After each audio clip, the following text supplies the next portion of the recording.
that is not, and I don't want to say desperate is the wrong word, a person that really wants to change, that wants to grow, that is reaching for a hand to help them go forward, those are the best coachable people, right?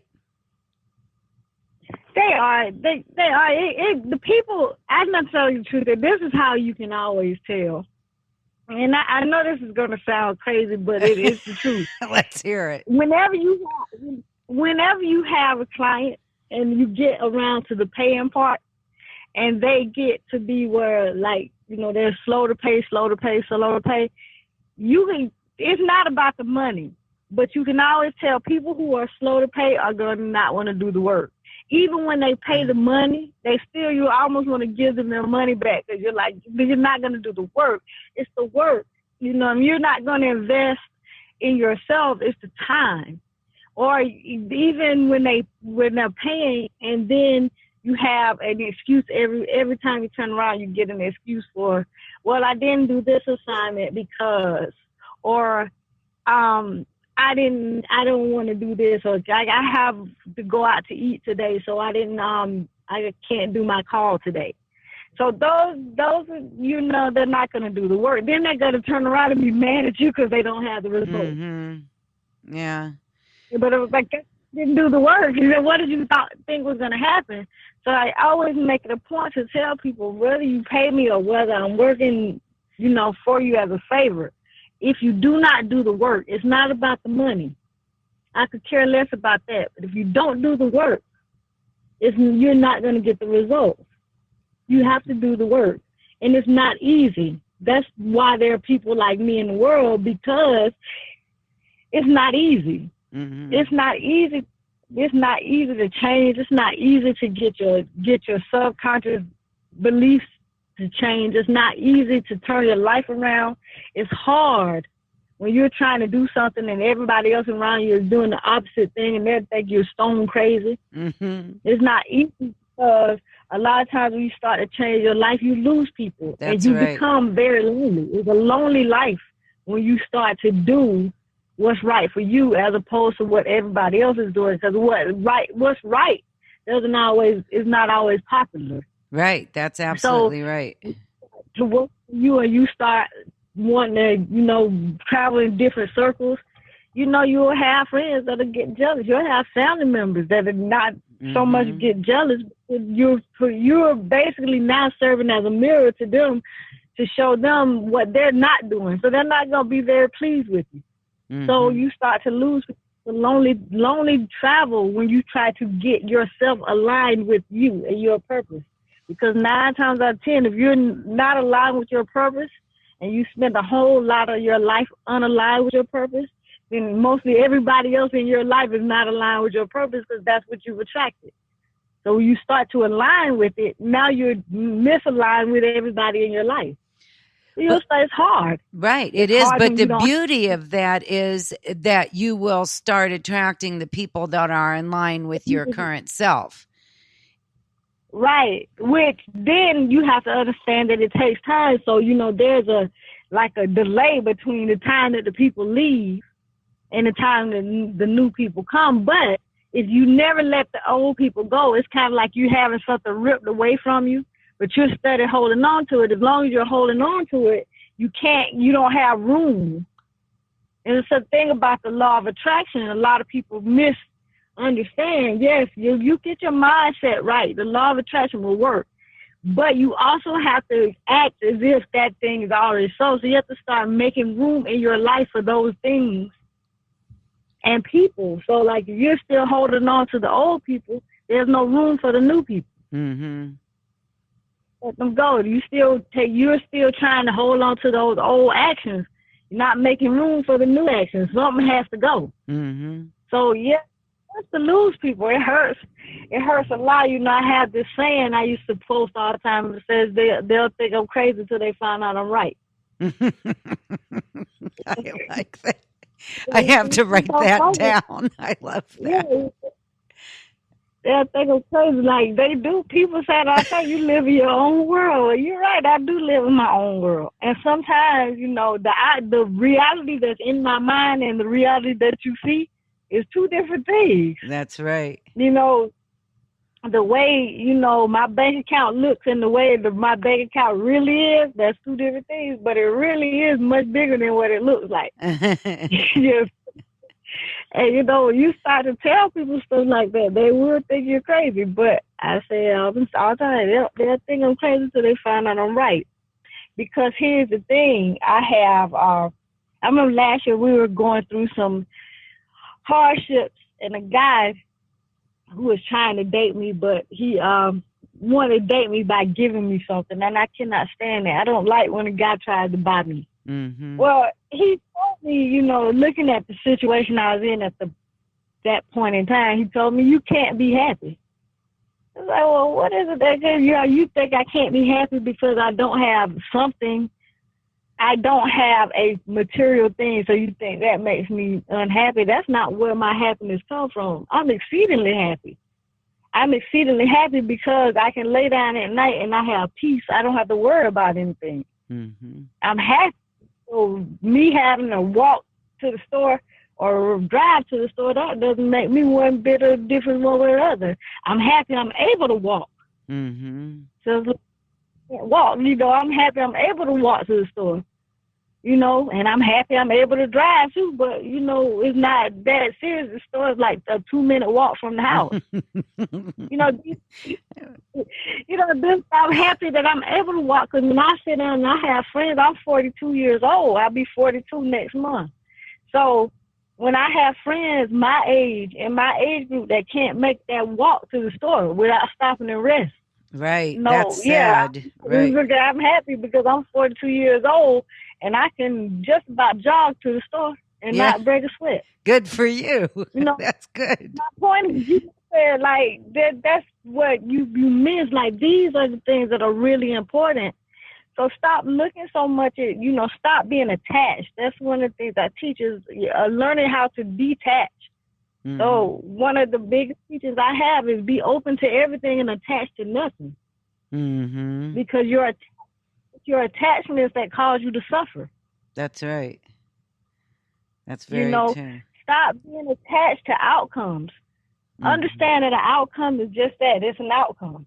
So guess what the beautiful thing is about an outcome? There's no such thing as a good or a bad outcome. It's just a satisfactory one and an unsatisfactory one. But if you have an unsatisfactory outcome, learn from it. That's right. Change it, turn it around, make it satisfactory. That's right.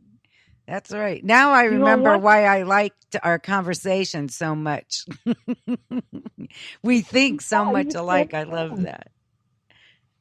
Yeah, you turn around, stop. My son is that way. He'll get in a situation where he doesn't like something doesn't go his way, and he'll shut completely down.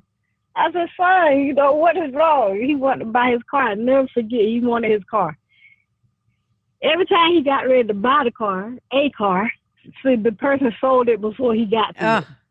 Well, he was just so upset. Well, I'm just never going to get a car, blah, blah. I'm like, son, the car that you're trying to buy is not your car. That's right. That's not your car. It's not your car. You understand that? That's not your car. If it is your car, you will get it. It's your car. Right. Well, lo and behold, he finally kept on. He'll go through that. Like, every single time, it's just driving me up the wall. I was going insane about it. I was like, really? Calm down. It's not your car. That's not the car you're meant to have. Well, he finally did get a car. He finally did. But I would tell him all the time, stop being attached to the outcome of the situation, because you're so upset about the outcome that the car got sold before you got to it that you shut down, and you're basically closing yourself off from any other idea or being open to anything else that happened. Mm-hmm. So lo and behold, he ended up finding the car. He ended up paying much less for the car and getting a much better car, right, than what he was for. But I had to keep on saying, like, every single day I had to tell him, like, look, that's not your car. The car that's your car, when you get it, nobody else will buy it, because it'll be yours. That's right. It is illegal. It is illegal for you to own anything that's not divinely sanctioned to be yours. Yeah. You lose it if it's not yours. That's why. In divine mind, that doesn't belong to you, and that's why you lost it, because it does not belong to you. You're not supposed to have it. That's right. It is for you. It's for you. Even if I tell people all the time, like, you lose money, people get all upset, somebody else finds it. Guess what? All right, I gotta give a perfect example. I was buying the lottery scratch offs. I bought about 5 of them. Well, after I bought those 5, a man came right behind me and bought the next one, and I think he won $500. Oh. So everybody in the store was upset. They was like, "Oh my goodness, Jay got your $500." I said, "No, he got his $500." That's right. My job at that point was to buy all the other tickets in front of that one so he could get the $500. Right. That's my job. Right. Yep. That's what I was supposed to do. So that was his money. Mm-hmm. My part that I played in, he may never know me. He doesn't know me. I don't know him. But the point is, my job and my part in that play was to buy all the other tickets so that when he came in, the $500 ticket would be right there. Mm-hmm. That's what it is. And then someday, somebody else may do something and it'll be my turn to get something. That's right. But my point is, I'll be upset about it because it never was mine. I wasn't intended. I was supposed to get the 5 tickets ahead of that. That's it. The same thing with the car. The people who bought those cars, they were the people who were supposed to get them. You got the car that you're supposed to get. The outcome is not what you should be attached to. You don't get attached to anything. All you do is set an intention, and you let the divine work out the how. You let the divine work out the details. You just set the intention, and you learn. So if it's not something that's yours, maybe there's a lesson in it, and the lesson is yours. Take the lesson and make a satisfactory outcome. Make the outcome that you want by learning the lessons that you're being taught. But understand the divine works really, really, really hard to create these lessons for you to learn. So you might as well learn them, because if you don't learn them, you're going to repeat them. Yep. And once you learn them, make sure that you don't repeat them. That's why journaling is good, I think. Once you learn a lesson, it's good to ingrain that in your head so that you can't expect the same outcome if you keep doing the same things. Right. So you have to learn your lessons, because you will repeat them. And sometimes you will repeat a lesson that doesn't really look like the same thing, but it really is the same thing. Yeah. If you know that it won't ever happen to you. Like sometimes you will say, well, that's not the same thing. It's exactly the same lesson. I tell people all the time, when it comes down to pain and suffering and things like that, and it's a lesson they most of the time never get. Well, they do get it eventually, but how I help them along with it. And talking about resisting pain.